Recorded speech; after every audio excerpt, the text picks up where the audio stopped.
Hi. So, question from my inbox today was about greed versus mental hunger. Okay, I hate that word, greed. It's just an ugly, ugly word in eating disorder recovery, because anybody that feels that they are behaving greedily because they are suddenly deciding to eat after months, probably years and years, and possibly even decades of restricting their food intake and therefore harming their body, anybody that could actually feel that they are being greedy, I'm sorry, that's not the truth.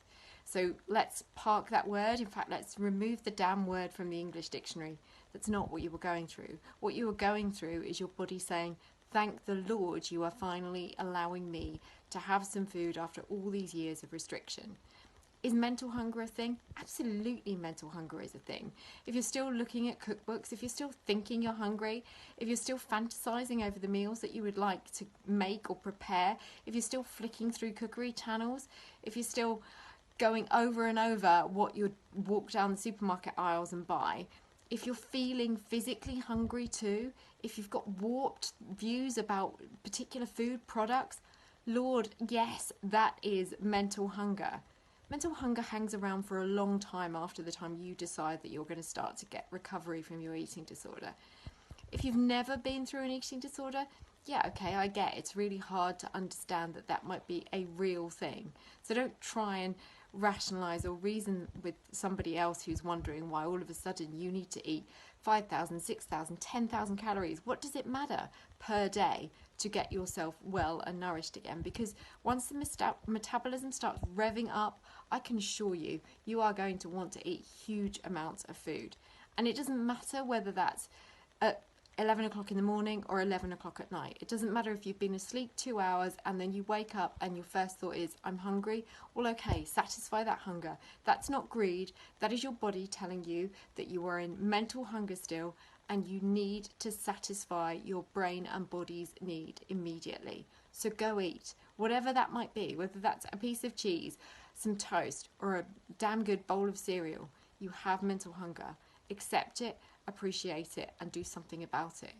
Your recovery will take that much longer if you choose to ignore mental hunger. It is, as I say, a really difficult scenario to understand. And I think this is where sometimes families and friends who might be supporting you in your eating disorder recovery struggle to say the right thing, struggle to know whether perhaps are you at risk of eating too much.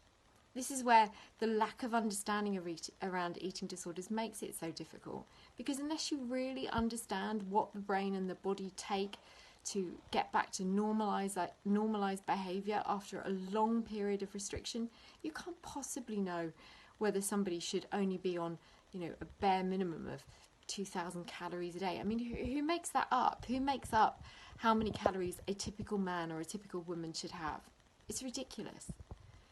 Recovery from your eating disorder will happen once you are no longer restricting. So if you are still thinking about food, I can tell you, you are restricting. If you are still flicking through the cookbooks, you are restricting. If you are still obsessing, you are restricting. Eat to satisfy your hunger, and nobody else gets to make judgment over whether that is more or less than you really need. So yes, mental hunger is a thing. Greed? No, it's not a thing. It's not a word you need to even consider within your eating disorder recovery. Enjoy it. Get well. Eat to satisfy your brain and your body.